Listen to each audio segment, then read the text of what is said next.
तुमचं नाव न सांगता इंट्रोडक्शन करा. सर मी जालना जिल्ह्यातील जाफराबाद येथून आलो आहे. जाफराबाद ही एक तालुका प्लेस आहे सर. माझं प्रायमरी शिक्षण तर जाफराबाद येथेच झालं. जवाहर नवोदय विद्यालयामध्ये माझं माध्यमिक आणि उच्च माध्यमिक शिक्षण झालं. त्यानंतर मी BA मधून ग्रॅज्युएशन केलं. BA घेऊन ज्यात इकॉनॉमिक्स माझा मेजर सब्जेक्ट होता आणि त्यासोबतच मी UPSC सिव्हिल सर्व्हिसेसचं प्रिपरेशन करतो. जाफराबादी म्हैस एक प्रसिद्ध आहे, त्याच्याबद्दल काय माहिती तुम्हाला? सर जाफराबादी म्हशी ज्या असतात तर त्या गुजरात, वेस्टर्न गुजरात आणि पाकिस्तान त्या एरियामध्ये सापडतात. तिथे एक जाफराबाद तालुका आहे अमरेली जिल्ह्यामध्ये, तर त्याच्यावरून नाव पडलेलं आहे. त्यांना जनरली जे गिरचे सिंह आहेत तर त्यांना फीड करण्यासाठी ते मिल्किंग कॅपॅसिटी जाफराबाद म्हशीची किती मिल्क देते सगळ्या टाइमला त्याविषयी माहिती नाही, परंतु प्रोडक्टिव्हिटी कमी आहे सर त्यांची. हो सर. इकॉनॉमिक्स मध्ये कुठलं ऑथर जास्त आवडतं? सर श्री अमर्त्य सेन हे मला आवडतं.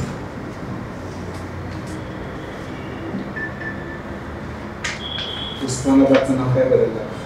सर धाराशिव झालेलं आहे. महाराष्ट्र पाठीमागची इतिहास काय? त्याविषयी वाचलेलं नाही, वाचेल त्याविषयी. MPSC म्हणून कुठली पोस्ट पाहिजे, कशासाठी प्रयत्न करताय? सर उपजिल्हाधिकारी या पदासाठी मी प्रयत्न करतो. उपजिल्हाधिकारी पदाचे काय काम असतात? सर उपजिल्हाधिकारी पदाचे सगळ्यात पहिले तर सब डिव्हिजनल ऑफिसर म्हणून ज्या आपले जे सबऑर्डिनेट्स आहेत त्यांच्यावर सुपरवायझरी फंक्शन असतात. त्यानंतर त्यांचं तहसीलदार आणि जिल्हाधिकारी यांच्यामध्ये कोऑर्डिनेशनचं काम, जिल्हाधिकाऱ्यांना असिस्ट करण्याचं काम. त्यानंतर जे पोलीस स्टेशन राहतं तर पोलीस स्टेशन आणि जिल्हाधिकारी यांच्यातली दुवा म्हणून जिल्हाधिकारी काम करतात. त्याचबरोबर सर SDM म्हणून सब डिव्हिजनल मॅजिस्ट्रेट म्हणून आपल्या सब डिव्हिजनमध्ये लॉ अँड ऑर्डर जे असतं तर त्यांचं काम ते मेंटेन करण्याचं काम राहतं त्यांचं. देशाचे वित्तमंत्री कोण आहे? श्रीमती निर्मला सीतारामन आहेत. महाराष्ट्राचे वित्तमंत्री कोण आहे? सर श्री अजित पवार आहेत.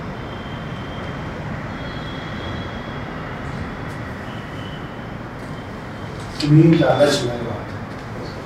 जालना जिल्ह्याचं काय वैशिष्ट्य तुम्ही सांगाल? सर ऐतिहासिकदृष्ट्या आपण बघितलं तर इथे बॅटल ऑफ असंही झालं होतं सर, जे की जवळच्या ते. इकॉनॉमिकली आपण बघितलं तर इथली सीड इंडस्ट्री आणि स्टील इंडस्ट्रीचं माहेरघर म्हटलं जातं सर जालना जिल्ह्याला. त्यानंतर जिओग्राफिकली बघितलं तर जिल्ह्यामधून 2 नद्या वाहतात, एक पूर्णा नदी आणि दुधना नदी, आणि कुंडलिका नदी जी आहे, कुंडलिका नदी त्यावर जालना शहर बसलेलं आहे सर. त्यानंतर जिल्ह्यामधून मेजर नागपूर ते पुणे जॉईन करणारा जो रस्ता आहे तर तो जातो सर. आपण धार्मिक स्थळं बघितलं तर त्यात जाळीचा देव, त्यानंतर श्री रामदास यांची जन्मभूमी जाम समर्थ, तर या गोष्टी आहेत. समृद्धी आहे जातो जालना. हो सर, थँक्यू सर. कुठून सुरू होतो, कुठं सांगतो जालना जिल्ह्यात? सर बदनापूर तालुक्यामध्ये जिंडीधून आहे तिथून सुरू होतं सर, आणि आंबेडकरवाडी म्हणून आहे तर तिथून एक सीट पॉईंट आहे. लोणार बद्दल माहिती आहे? हो सर. लोणार कुठे आहे? हे बुलढाणा जिल्ह्यात आहे. त्याची काय इतिहास? सर लोणारमध्ये एक ते जिओग्राफिकली त्याचं इम्पॉर्टन्स आहे सर. तिथे एक क्रेटर बनलेले जे की उल्कापाताने निर्माण झालं होतं सर. त्यानंतर तिथे एक आर्किओलॉजिकल सर्वे ऑफ इंडिया तर त्यांच्या अंतर्गत काही मंदिर आहेत सर, ते खूप जुने मानले जातात. त्यात दैत्यसुदन नावाचं एक मंदिर आहे आणि सोबतच कमळदा देवी तर यांचं पण मंदिर आहे. प्लुटो ग्रह आहे की नाही? सर प्लुटो ग्रह नाही आहे का बरं? सर 2008ला मला आठवतं सर की जेव्हा ते इन्स्टिट्यूट मला नाव नाही आठवते, परंतु त्यांनी जे काही पॅरामीटर्स ठरवलेले ग्रहाविषयी तर पहिलं असतं की तो गोल असावा, आणि दुसरं आहे की त्याने सूर्याभोवती एक इलेक्ट्रिकल पाथ असते त्याची, तर ते इलेक्ट्रिकल पाथ नसल्यामुळे त्याला एक ड्वार्फ ग्रह म्हणून त्याला घोषित केलं होतं तेव्हा. परंतु त्याच्यावर सर आता रिसेंटली पुन्हा प्रश्न चालू आहे की त्याला पुन्हा इम्प्रूव्ह करायचं.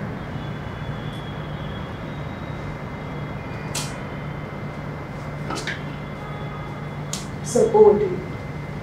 तुमच्यामध्ये जालना जिल्ह्याचा विकास किती आहे? सर विकास इकॉनॉमिक पॉईंट ऑफ व्ह्यूनं बघितला आपण तर तिथे सीडी इंडस्ट्री आणि स्टील इंडस्ट्री या दोन मेजर इंडस्ट्रीज आहेत. त्यानंतर जो साऊदर्न पार्ट आहे त्याचा तर तिथे ॲग्रिकल्चर पाण्याची फॅसिलिटी जास्त चांगली असल्यामुळे आणि सहकार विकसित झाल्यामुळे तिथली पण लाईव्हलीहूड होती चांगली आहे. परंतु नॉर्थ भागात बघितलं तर तिथे कनेक्टिव्हिटीचा पण इश्यू आहे आणि त्यामुळे तिथे आणि सहकाराचा पण विकास न झाल्यामुळे अविकसित राहिलेला आहे नॉर्थ पार्ट जास्त. जिल्ह्याची 85% जी जमीन आहे ती ॲग्रिकल्चर बेस्ड आहे. तर या गोष्टीमुळे जो विकास म्हणजे इकॉनॉमिकली तर मागत आहेच पर कॅपिटल इन्कम वाईज आणि पण सोशो इकॉनॉमिक इंडिकेटर जे डेव्हलपमेंटमध्ये जे की प्रायमसी असते त्यामुळे तर ते कमी पण होत आहे सर. जसं की चाइल्ड सेक्स रेशिओ फक्त 800. त्यानंतर इन्फंटिसाइड्सचं प्रमाण वाढत आहे आता मागच्या काही दिवसामध्ये न्यूजपेपर्समध्ये. त्यानंतर सर हेल्थ विषय फक्त डोळ्यांचे जे दवाखाना आहे तर तो फेमस असला तरी बाकीचे जे हेल्थ सेक्टरमधले जे म्हणजे चांगले दवाखाने नाही किंवा चांगले एज्युकेशन इन्स्टिट्यूट्स नाही एखादी दोन एक्सेप्शन सोडले तर अशा प्रकारे इकॉनॉमिक डेव्हलपमेंटच्या बाबतीत आपण विचार करू शकतो. तुम्ही MPSC ला करताय उपजिल्हाधिकारीसाठी. तुम्हाला जर ही संधी मिळाली जिल्ह्याच्या विकासासाठी तुमच्या काय काय विचारात आहे की जे तुम्हाला जालना जिल्ह्यात करायला आवडेल? सर स्पेसिफिक जालना जिल्ह्यासाठी तुम्ही फक्त जालन्याबद्दल विचार करा. सर जालना जिल्ह्यात सगळ्यात पहिले तर जे एज्युकेशन आहे लिटरसी रेट मागून म्हणजे जालना जिल्ह्याचा मागून दुसरा नंबर लागतो सर 70% तर त्यात इंटरव्हेन्शन करणं गरजेचं आहे. त्यातल्या तर स्त्रियांचं जे तर ते 60% सर लिटरसी रेट. तर तिथं एज्युकेशनला म्हणजे अवेअरनेस कॅम्पेन किंवा आपण सोशल मीडियाचा सध्या जास्त राहील सगळेजण वापरतात त्यांना त्याद्वारे कन्व्हिन्स करून तसंच कनेक्टिव्हिटी जो इश्यू आहे तर त्यामुळे जनरली स्त्रिया लांब नाही येत मुली तर तिथे एक इंटरव्हेन्शन करेन सर. त्यामुळे सर जे नॉर्थ पार्ट जर आपण बघितलं जाफराबाद आणि भोकरदन तालुके तर इथे जी क्वालिटी ऑफ लाईफ आहे ती पण कमी झालेली आहे. एम्प्लॉयमेंटच्या ॲव्हरेज कमी झालेली. त्यानंतर हेल्थमध्ये बघितलं सर आपण तर हेल्थमध्ये जे दवाखाने सर तर मी आवाहन करेल किंवा त्यात माझं स्पेसिफिक लक्ष राहील सर. या दोन गोष्टीमध्ये मी जास्त प्रायोरिटाईज करेल. त्याचसोबत सर मी अजून जास्त म्हणजे माहिती घेईल. मी अजून पूर्णपणे अवगत नाही तर जितकी जास्त माहिती घेईल आणि त्याद्वारे प्रायोरिटाईज करेल. तुम्ही मगाशी पर कॅपिटल इन्कम हा शब्द वापरला. काय per capital income Jalna sir? Sorry sir तुमच्या दृष्टीने आर्थिकदृष्ट्या एखादा जिल्हा हा प्रगत असल्यावरती काय काय गोष्टी घडू शकतात आणि तो नसल्यावरती काय काय गोष्टी आत्ता घडतात असं काही तुम्ही आम्हाला लेखाचोखा सांगू शकता? सर जेव्हा इकॉनॉमिक ग्रोथ होते ऑटोमॅटिकच म्हणजे एम्प्लॉयमेंट जनरेशन होतं आणि त्यानंतर पर्चेसिंग पॉवर वाढल्यामुळे तिथली म्हणजे क्वालिटी ऑफ लाईफ जी तर ती इम्प्रूव्ह व्हायला सुरुवात होती. सोबतच हळूहळू लोक म्हणजे आजूबाजूच्या गोष्टी अजून बेटर लाईफकडे जाण्यासाठी एज्युकेशन हेल्थ या गोष्टींकडे पण जास्त सुविधा द्यायला लागतात आणि लक्ष द्यायला लागतात. त्या गोष्टीमुळे सर होतं असं की ओव्हरऑल म्हणजे जे सोशल इकॉनॉमिक इंडिकेटर्स ते पण वाढतात आणि पुढची जी जनरेशन तर ते अजून बेटर लाईफकडे जाण्याचा प्रयत्न करते. सोबतच हेल्थ आणि एज्युकेशन इकडे लक्ष दिल्यामुळे एज्युकेशनल इन्स्टिट्यूट आणि हेल्थ इन्स्टिट्यूट्स पण यायला सुरुवात होते जे की आपण पोल ग्रोथ स्ट्रॅटेजी म्हणतो. तर त्या अनुषंगाने आपण बघू शकतो. जालना आणि पुण्याचा जर विचार केला सर तर या दोन गोष्टींमध्ये आपण बघू शकतो की पुणे जे तर तिथे स्टार्टिंगला म्हणजे 19व्या शतकातच इथली ग्रोथ सुरू झाली आणि जी निजामाचं राज्य असल्यामुळे 1947 पर्यंत जी ग्रोथ इकॉनॉमिक ग्रोथ तर ती हॅम्पर झालेली होती. तर हा जो हिस्टोरिक डेफिसिट आपण म्हणून बघितलं तर सोशल इकॉनॉमिक इंडिकेटर्स सध्याचे पुण्याचे आणि जालन्यासारख्या ठिकाणाचे तर यांच्यामध्ये खूप तफावत दिसते. किती धरण आहेत जालन्यामध्ये आणि किती धरण कुठल्या कुठल्या पद्धतीने काही सांगू शकतात भौगोलिकदृष्ट्या? सर सगळ्यात पहिले जाफराबादमध्ये दानापूर भोकरदन तालुक्यात दानापूर आणि जुई धरण आहे सर ते जे जुई धरण नदीवर बसले. त्यानंतर सर घाणेवाडी जलाशय सर जे जे बदनापूर तालुक्यामध्ये लोअर अप्पर दुधनाचा प्रोजेक्ट आहे, दुधना नदीवर जे परतूर तालुक्यात आहे सर. एक जाफराबाद जे तर त्याला बॅकवॉटर आहे तर खडकपूरलाचं, पण ते ॲक्च्युअलमध्ये पूर्णा नदीवर जरी असलं तरी ते बुलढाणा आणि जालन्याच्या बाउंड्रीवर आहे. बुलढाण्यामध्ये मोस्टली केलेलं जातं. मला याबद्दल थोडीशी माहिती नाही. तुम्ही MPSC करायचा विचार करताय इंटरव्ह्यूसाठी प्रयत्न करताय, तर तुमच्या येण्याने काय काय फरक पडू शकेल आपल्या सामान्य लोकांच्या आयुष्यामध्ये असं तुम्हाला वाटतं? म्हणजे तुम्ही लिडरशिप पॉईंट ऑफ व्ह्यूने काय काय फरक काढा सामान्य सर्वसामान्य लोकांसाठी, काय काम करा? सर, जे काही माझ्याकडे स्किल सेट्स आहे आणि माझ्या व्हॅल्यूज आहे त्या प्रशासनात उपयोग करायचं. जसं की म्हणजे जे माझ्या सर एक रिझनिंग कॅपेबिलिटीज त्याच्या मी चांगला ॲनालिसिस करू शकतो. त्या अंतर्गत सर मी जे काही प्रशासनात गेल्यानंतर सगळ्यात पहिले जे इन्फॉर्मेशन आहे कलेक्शन माझं काम राहील, की म्हणजे कुठे काय इंटरव्हेन्शनचं आवश्यकता आहे. त्यानंतर सर टेक्नॉलॉजी सध्याच्या काळात एक प्रायमसी होते प्रशासनातली, तर त्यांच्या थ्रू लोकांपर्यंत कनेक्ट करणं ते खूप इझी जाते. तर मी त्याचा प्रशासनात वापर करतो. त्यानंतर सर जे सिटिझन सेंट्रिक प्रशासनासाठी जे एक चांगला व्हॅल्यूज असणारा जो प्रशासक पाहिजे, तर मला वाटतं मी नवोदय विद्यालयामध्ये ते शिकलेलं आहे सर, की चांगला सिटीजन एक चांगलं रिस्पॉन्सिबल व्यक्तिमत्व हे मी तिथूनच घडलं सर. तर या गोष्टी चांगल्या प्रशासनाबद्दल काहीतरी माहिती आहे काय तुमच्या गोष्टी? चांगलं प्रशासन म्हणजे सर, चांगलं प्रशासन तेच असतं की जे ऑल इन्क्लुझिव्ह डिसिजन घेईल, त्यानंतर रिस्पॉन्सिबल राहील. आपलं आजूबाजूला जे आपले सबऑर्डिनेट्स आहेत तर त्यांच्यामध्ये पण एक कॉन्फिडन्स इन्स्टिल करून तिथलं जे वातावरण आहे तर ते पण सौहार्दपूर्ण ठेवेल सर. जे सिटीजन्स आहेत तर त्यांना एक ट्रस्ट पाहिजे की इथे करप्शन होत नाही, इथे लवकर फॅसिलिटीज भेटतात आणि जास्तीत जास्त जो डिस्टन्स आहे समजा आता उपजिल्हाधिकारी पदाचा आणि जनरली जिल्ह्याच्या ठिकाणी हेडक्वार्टर असतं किंवा लांब असतं तिथून, तर यांच्यामधलं जे डिस्टन्स आहे टेक्नॉलॉजीच्या सहाय्याने कमी करणं, या गोष्टी गुड गव्हर्नन्स यायला पाहिजे. आणि काय मोटिवेट करतो तुम्हाला या सगळ्यासाठी? तुमचं काय इनर मोटिवेशन काय? सर, इनर मोटिवेशन सर मी नवोदयमध्ये एक कोट होता म्हणजे मोटो आहे सर नवोदयचा, कम टू लर्न आणि गो टू सर. तर हे मी तिथून शिकलो सर. आणि सोसायटीला जर मी एवढं काही घेतलेलं आहे सर गव्हर्नमेंटचा म्हणजे मी चांगला बेनिफिशियरी नवोदय विद्यालयाच्या, तर मी हे वापस देत आहे तेच लोकांना, तर ते मनात खुशी आहे sir. Why don't you join politics? If you want to serve the people, then why you want to become officer only? Ma'am, जे ऑफिसर होण्यासाठी एक कॉम्पिटेटिव्ह एक्झाम राहते इथे, कॉम्पिटिशन बेस्ड आणि मेरिट बेस्ड, त्या थ्रू सिलेक्शन होतं. पण त्या उलट सर मॅडम पॉलिटिक्समध्ये जे मनी पॉवर मसल पॉवर लागतं आणि जे आपलं पॉलिटिक्स आहे भारताचं, तर त्यामध्ये कास्ट रिलिजन या गोष्टी पण खूप मोठा मॅटर करतात. तर मला वाटतं या हिंड्रन्सेसपेक्षा आपण मेरिट बेस्ड जर सिस्टीममधून गेलो. सो तुमचा गव्हर्नमेंटवर विश्वास नाही कारण पॉवर मसल्स कास्ट वगैरे वगैरे सगळं त्यामध्ये इम्पॅक्ट करतं. मग शासन चुकीची गोष्ट आहे राईट? आपल्याकडे शासन नाही असायला पाहिजे. निश्चित नाही मॅम, माझं म्हणण्याचा तो कल नव्हता. परंतु जे पॉलिटिक्समध्ये जाण्यासाठी जे एक म्हणजे लोकांना मोबिलाइज करायला लागतं, त्याच्यासाठी नाही का मनी पॉवर आणि मसल पॉवर लागते म्हणून. हे भारताच्या पॉलिटिक्सचं एक बेसिक टेनेट आहे. तर मला असं वाटतं की त्या थ्रू जायला थोडं हार्ड झालं असतं आणि वेळही लागला असतं. त्या उलट मी मेरिट थ्रू जर गेलो तर मला निश्चितच आवडेल. फाईन. 2019ला तुमचं ग्रॅज्युएशन झालं आणि आता MPSCचा इंटरव्ह्यू तुम्ही देताय 2022च्या एक्झामसाठी. So Y gap?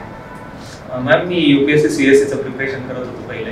मी 3 अटेम्प्ट दिलेले, त्यापैकी 2 मेन्स दिलेले आहेत पहिल्या 2 अटेम्प्ट, आणि तिसऱ्यांदा माझं प्री नाही निघाली म्हणून मग मी राज्यसेवेचा अटेम्प्ट दिला होता लास्ट टाइम आणि मी इथपर्यंत आलो. म्हणजे राज्यसेवेचा हा पहिला अटेम्प्ट आहे तुमचा? सेकंड आहे, मी पहिले पण दिलेलं आहे. ओके. आणि जर यामध्ये तुमचं सिलेक्शन नाही झालं तर तुम्ही काय करा? मग मी माझं IBS IO म्हणून सिलेक्शन झालेलं आहे सध्या. मी एक्सटेन्शनसाठी अप्लाय केलेलं आहे तिथे, तर मी ते जॉईन करेन.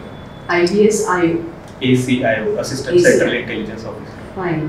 सो डू यू थिंक की इंडियाची इंटेलिजन्स खूप चांगली कारगर काम करते? हो मॅम, निश्चितच करते. मग एवढे सगळे जे बॉम्ब हल्ले, फॉर एक्झाम्पल पुरी अटॅक जो झाला, तो कसा काय मग आपल्याकडे? मॅम निश्चितच ते एक फेल्युअर होतं, परंतु एक इंटेलिजन्स जे ऑर्गनायझेशन असतं कुठलं, त्यांना प्रत्येक वेळेस 100% सक्सेसफुल व्हायला लागतं. परंतु जे टेररिस्ट हल्ले वगैरे जे होतात, तर त्यांना फक्त एक वेळेस कुठेतरी सक्सेसफुल व्हायचं असतं. तर कदाचित त्यावेळेस एक इंटेलिजन्स फेल्युअर होतं, परंतु त्यांचे जे सक्सेस राहतं तर ते बाहेर येऊ शकत नाही प्रायव्हसीमुळे. तर मला असं वाटतं की ते पूर्ण जोरदारपणे काम करू शकतात. जसं की 2026-17चा जो हल्ला होतो, तर त्याचे पण इंटेलिजन्स जे होते तर ते 2 महिन्या पहिले आलेले होते, परंतु त्याच्यावर ऍक्शन नाही घेतण्यात आली, त्यामुळे तो हल्ला झाला. आणि महत्त्वाचं म्हणजे की आता सध्या जर तुम्ही पाहिलं तर कोणत्या देशाचं सगळ्यात स्ट्रॉंग इंटेलिजन्स आहे? इस्रायलचं कन्सिडर केलं जातं, परंतु त्यांचं पण एक फेल्युअर आपण मानता येईल जो हल्ला झाला. Mossad you are talking about, right? What is issue that is going on between that Mossad and जी ऑर्गनायझेशन त्यांच्याबरोबर लढते, त्यांचा काय इश्यू आहे? मॅम ते हमास जे तर ते गव्हर्निंग ऑथॉरिटी होती त्या Gaza street governing authority, it is terrorist organisation. Ma'am आपण अजून डिक्लेअर नाही केलेला, परंतु जो गाझा स्ट्रीपची होती तर तिथे गव्हर्न करण्याची एक ऑथॉरिटी होती. परंतु त्यांनी जो टेररिस्ट अटॅक केल्यानंतर त्यातल्या काही एलिमेंट्सनी, तर त्यांच्या विरुद्ध इस्रायलने जे राईट टू डिफेन्स अंतर्गत त्यांचं जे स्ट्रक्चर आहे, जे की कन्सिडर केलं जातं की अंडरग्राऊंड आहे, तर ते डिमॉलिश करण्यासाठी एक म्हणजे त्यांनी युद्ध घोषित केलेलं आहे त्यांच्या विरुद्ध. अँड आपल्याला हे तुम्हाला माहिती आहे का की India never openly supported Israel in the issue of Palestine and Israel, but this time India टूक व्हेरी स्ट्रॉंग स्टँड की आम्ही इस्रायलला सपोर्ट करतोय. का बरं, काय कारण असावं असं? मॅम इथे इंडियाचे 2 स्टँड्स आहेत. तर पहिला आहे की जो टेररिस्ट अटॅक झाला होता, तर टेररिस्ट विरुद्ध इंडियाची पहिल्यापासून पॉलिसी की त्याचं कंडेमनेशन करणं. तर ते इंडियाने पहिल्याच दिवशी केलं आणि स्ट्रॉंगली जी एथिकली पण आणि मॉरली जे सपोर्ट पाहिजे होता इस्रायलला तो दिला. परंतु त्याच्यानंतर जे इंडियाची पहिल्यापासूनची जी स्टँडिंग आहे की 2 स्टेट सोल्युशन, भारत हा नेहमी सोल्युशन नक्की तो कन्फ्लिक्ट आहे तो नेहमी चालू राहायला पाहिजे. सीज फायरमध्ये पण भारताने सपोर्ट केलेला आहे. तर जी इंडियाची लॉंग स्टँडिंग पोझिशन आहे आणि भारताचे जे इंटरेस्ट आहेत वेस्ट एशियामध्ये, त्या अनुषंगाने जे 2 स्टेट सोल्युशन आहे त्याला भारताने सपोर्ट केलेला आहे. पहिले का नाही केलं? या वेळेला केलं ना, पहिले तर आपण नाही म्हणायचो. मॅम पहिल्यापासून 2 स्टेट सोल्युशन भारताने इस्रायलला आपण ओपन सपोर्ट याआधी कधीच नाही केलं. This was the first time. Why? Ma'am याच्या आपण जे टाईज आहे इंडिया इस्रायल आणि डिफेन्स डायव्हर्सिफिकेशन प्रोग्राम जो चालू आहे इंडियन गव्हर्नमेंटचा, तर त्या अंतर्गत इस्रायल ही खूप मोलाची भूमिका त्यात प्ले करत आहे. तर या गोष्टीमुळे जे आणि सोबतच मॅम ते जे टेररिस्ट कंडेमनेशन होतं ते जे साहजिक होतं. भारत 26/11 एक हिनस अटॅक सर्व्हाइव्ह केलेला आहे आणि त्यामुळे भारताची जी भूमिका आहे ती इंटरनॅशनल स्टेजला ती त्या अनुषंगाने धरूनच होती. I'll ask you the last question की भारत गांधींचा देश आहे किंवा गौतम बुद्धांचा देश आहे असं जर आपण म्हणतो बाहेर इंटरनॅशनली, बरोबर आहे का ते? की का, म्हणजे आपण असं का म्हणतो बरं की भारत गांधींचा देश आहे? भारत गांधी किंवा बुद्धांचा देश, भारताची एक आयडेंटिटी बनलेली आहे मॅम. हे जे दोघे पण रोल मॉडेल आहे, यांनी जगाला जे प्रिन्सिपल्स दिले, जे की आपण वेस्टर्न जर सिव्हिलायझेशन बघितलं तर ते कधी पण ॲग्रेशन न ओळखलं जातं आणि त्यांचं जे डॉमिनन्स इस्टॅब्लिश झालेलं आहे तर ते त्यांच्या अग्रेशन, त्यांच्या मिलिटरी पॉवरनं आणि त्यांची इकॉनॉमिक हार्ड पॉवर त्यांनी. परंतु भारताची जी सॉफ्ट पॉवर आहे ती बुद्ध आणि महात्मा गांधी हे रिप्रेझेंट करतात. आणि कुठल्या पण देशाची आयडेंटिटी हे तिथले व्हॅल्यूज याने इस्टॅब्लिश होते. एक मला एक्झॅक्टली आठवत नाही कोण म्हणलेलं आहे, परंतु त्यांनी असं म्हणलं होतं की चायनीज जरी सध्या म्हणजे आता एक वर्ल्ड पॉवर असेल किंवा भारताला डॉमिनेट करण्याचा प्रयत्न करत, परंतु भारताने मागच्या 1000 वर्षांपासून त्यांच्यावर डॉमिनन्स इस्टॅब्लिश केलेले आहे गौतम बुद्धांच्या मार्फत. तर या गोष्टीमुळे जे भारताचे प्रिन्सिपल्स सॉफ्ट पॉवर आहे तर ती बिल्ड होती आणि त्यामुळे म्हणजे कंटिन्युअसली असं म्हटलं जातं की भारत हा गौतम बुद्ध किंवा महात्मा गांधी यांचा देश. दोघांमध्ये टाइम झोनचा जरी डिफरन्स असला तरी त्यांनी केलेल्या व्हॅल्यूज ज्या चेरिश केल्या तर त्या सारख्याच या गोष्टी. थँक्यू. नवोदयमधून कोणती व्हॅल्यू कॅरी केली सगळ्यात जास्त जी तुला जवळची वाटते? सर एक नवोदयच्या मुलांमध्ये म्हणजे असं म्हटलं जातं की त्यांची रिजनल कंडिशनिंग झालेली असते, ती नॅशनल आउटलुक असते आणि युनिव्हर्सल ब्रदरहूड असते. या तिन्हींना एक जे टाय करताना सर तर ते असतं अनकंडिशनल लव्ह, आणि ते प्रशासनात मला वाटतं कामी येईल. Thank you sir. Thank you ma'am. Have a nice day sir.